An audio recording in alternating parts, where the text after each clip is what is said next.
Kaya pala hindi lumalamig. Nag-yellow pala itong distribution after ng piston. So check natin. So carrier, sealing concealed. So ito yung i-check natin. Reklamo yung may-ari na hindi daw malamig.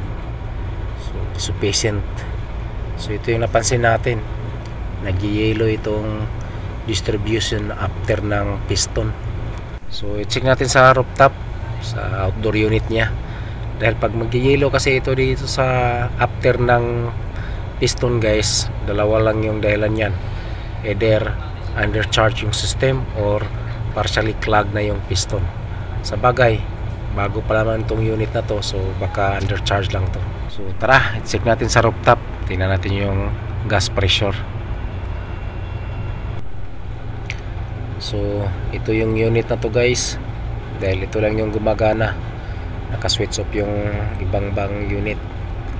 So 24,000 BTU per hour or 30 R. So i-check natin yung gas pressure para malaman natin. So ito yung wiring diagram nya. So 410A. So 2TR.